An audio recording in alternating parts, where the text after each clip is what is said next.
Chapter 1 of 8 Pillars of Prosperity by James Allen. Chapter 1. 8 Pillars. Prosperity rests upon a moral foundation. It is popularly supposed to rest upon an immoral foundation, that is, upon trickery, sharp practice, deception, and greed. One commonly hears even an otherwise intelligent man declare that no man can be successful in business unless he is dishonest, thus regarding business prosperity, a good thing, as the effect of dishonesty, a bad thing.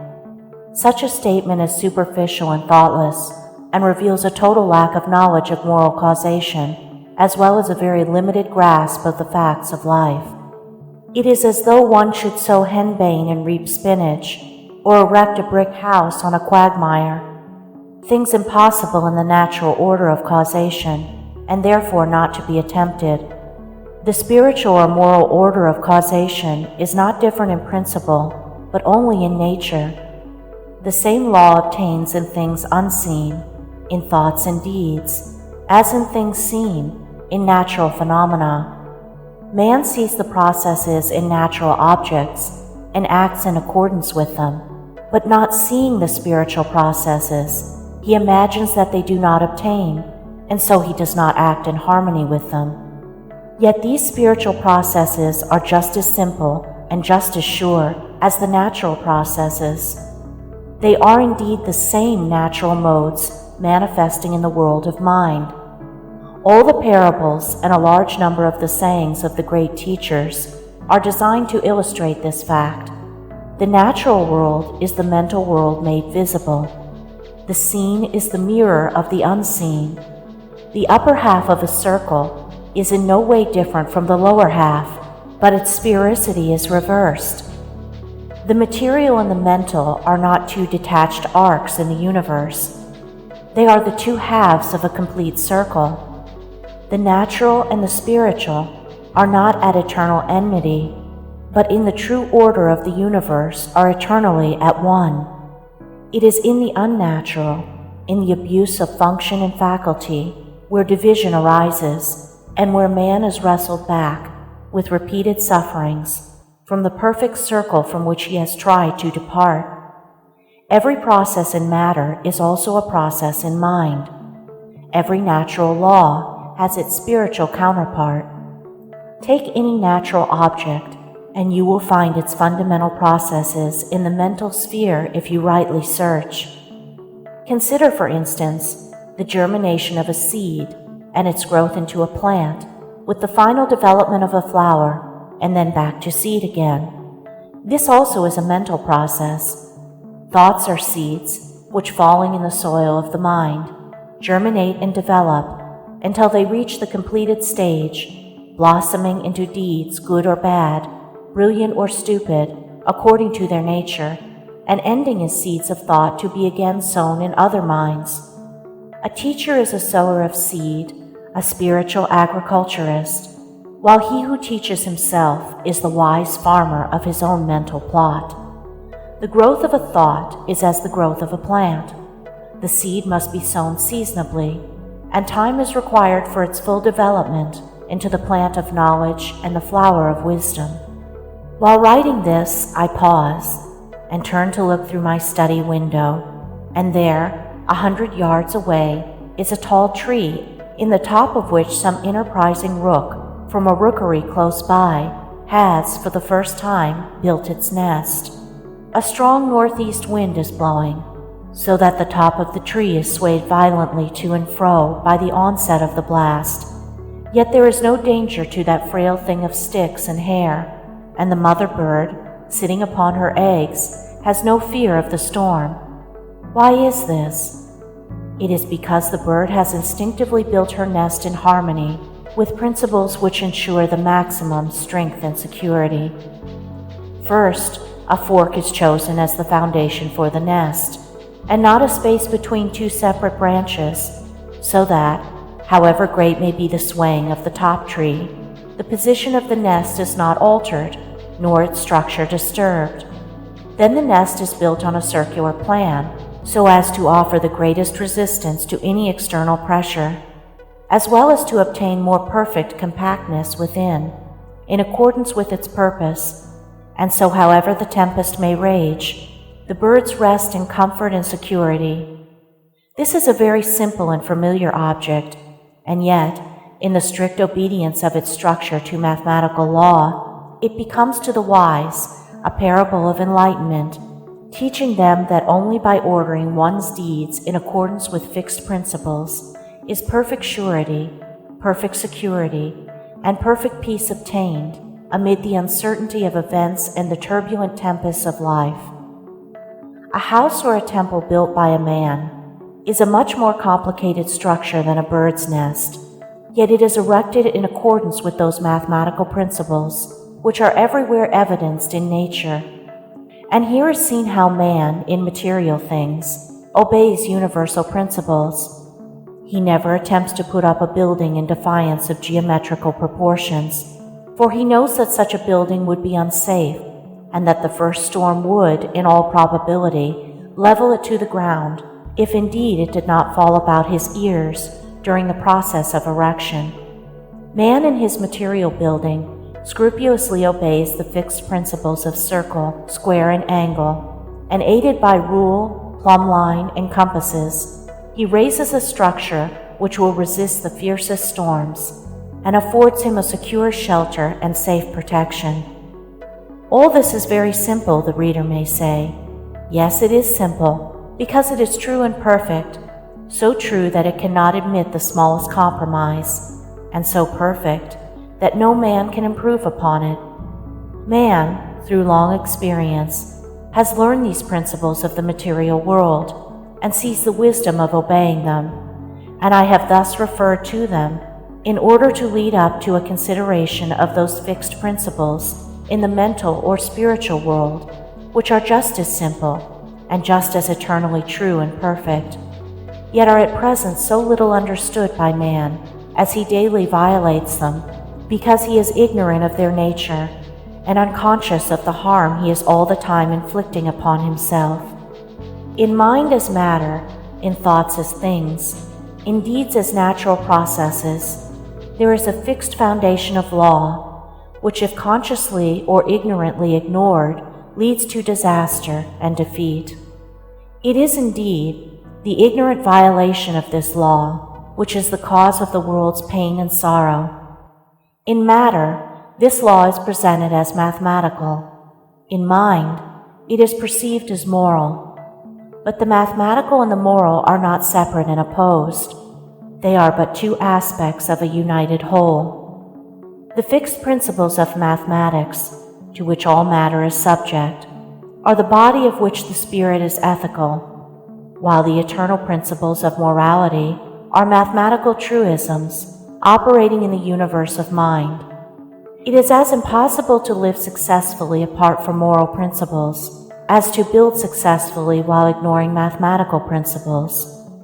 Characters, like houses, only stand firmly when built on a foundation of moral law, and they are built up slowly and laboriously, deed by deed, for in the building of character, the bricks are deeds.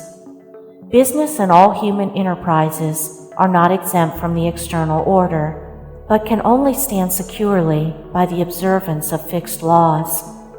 Prosperity, to be stable and enduring, must rest on a solid foundation of moral principle, and be supported by the adamantine pillars of sterling character and moral worth. In the attempt to run a business in defiance of moral principles, disaster of one kind or another is inevitable. The permanently prosperous men in any community are not its tricksters and deceivers, but its reliable and upright men. The Quakers are acknowledged to be the most upright men in the British community, and although their numbers are small, they are the most prosperous. The Jains in India are similar both in numbers and sterling worth, and they are the most prosperous people in India. Men speak of building up a business, and indeed, a business is as much a building as is a brick house or a stone church, albeit the process of building is a mental one. Prosperity, like a house, is a roof over a man's head, affording him protection and comfort. A roof presupposes a support, and a support necessitates a foundation. The roof of prosperity, then, is supported by the following 8 pillars, which are cemented in a foundation of moral consistency. 1. Energy. 2. Economy. 3. Integrity. 4. System. 5. Sympathy. 6. Sincerity. 7. Impartiality. 8. Self-reliance. A business built up on the faultless practice of all these principles would be so firm and enduring as to be invincible. Nothing could injure it, nothing could undermine its prosperity, nothing could interrupt its success or bring it to the ground, but that success would be assured with incessant increase so long as the principles were adhered to. On the other hand, where these principles were all absent, there could be no success of any kind. There could not even be a business at all, for there would be nothing to produce the adherence of one part with another. But there would be that lack of life, that absence of fiber and consistency, which animates and gives body and form to anything whatsoever. Picture a man with all these principles absent from his mind, his daily life, and even if your knowledge of these principles is but slight and imperfect, you could not think of such a man as doing any successful work. You could picture him as leading the confused life of a shiftless tramp, but to imagine him as the head of a business, as the center of an organization, or as a responsible and controlling agent in any department of life, this you could not do, because you realize its impossibility. The fact that no one of moderate morality and intelligence can think of such a man as commanding any success should, to all those who have not yet grasped the import of these principles, and therefore declare that morality is not a factor, but rather a hindrance in prosperity, be a sound proof to them that their conclusion is totally wrong. For if it was right, then the greater the lack of these moral principles, the greater would be the success. These 8 principles, then, in greater or lesser degree, are the causative factors in all success of whatsoever kind. Underneath all prosperity they are the strong supports, and howsoever appearances may be against such a conclusion, a measure of them informs and sustains every effort which is crowned with that excellence which men name success. It is true that comparatively few successful men practice, in their entirety and perfection, all these 8 principles, but there are those who do, and they are the leaders, teachers, and guides of men, the supports of human society, and the strong pioneers of human evolution. But while few achieve that moral perfection which ensures the acme of success, all lesser successes come from the partial observance of these principles, which are so powerful in the production of good results that even perfection in any 2 or 3 of them alone is sufficient to ensure an ordinary degree of prosperity and maintain a measure of local influence, at least for a time, while the same perfection in 2 or 3, with partial excellence in all or nearly all the others, will render permanent that limited success and influence, which will necessarily grow and extend in exact ratio with a more intimate knowledge and practice of those principles, which at present are only partially incorporated in the character. The boundary lines of a man's morality mark the limits of his success. So true is this, that to know a man's moral status would be to know, to mathematically gauge, his ultimate success or failure.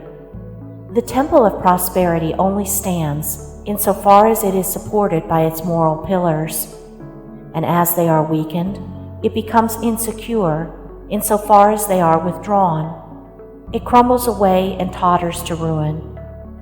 Ultimate failure and defeat are inevitable where moral principles are ignored or defied, inevitable in the nature of things as cause and effect. As a stone thrown upward returns to the earth, so every deed, good or bad, returns upon him that set it forth. Every unmoral or immoral act frustrates the end at which it aims, and every such succeeding act puts it further and further away as an achieved realization. On the other hand, every moral act is another solid brick in the temple of prosperity, another round of strength and sculptured beauty in the pillars which support it. Individuals, families, nations grow and prosper in harmony with their growth in moral strength and knowledge. They fall and fail in accordance with their moral decadence. Mentally, as physically, only that which has form and solidity can stand and endure. The unmoral is nothingness, and from it nothing can be formed. It is the negation of substance. The immoral is destruction. It is the negation of form. It is a process of spiritual denudation. While it undermines and disintegrates, it leaves the scattered material ready for the wise builder to put it into form again, and the wise builder is morality. The moral substance, form, and building power in one. Morality always builds up and preserves, for that is its nature, being the opposite of immorality, which always breaks down and destroys. Morality is the master builder everywhere, whether in individuals or nations. Morality is invincible, and he who stands upon it to the end stands upon an impregnable rock, so that his defeat is impossible, his triumph is certain. He will be tried, and that to the uttermost, for without fighting there can be no victory, and so only can his moral powers be perfected. And it is in the nature of fixed principles, as of everything finely and perfectly wrought, to have their strength tested and proved. The steel bars, which are to perform the strongest and best uses in the world, must be subjected to a severe strain by the iron master as a test of their texture and efficiency before they are sent from his foundry. The brickmaker throws aside the bricks which have given way under the severe heat.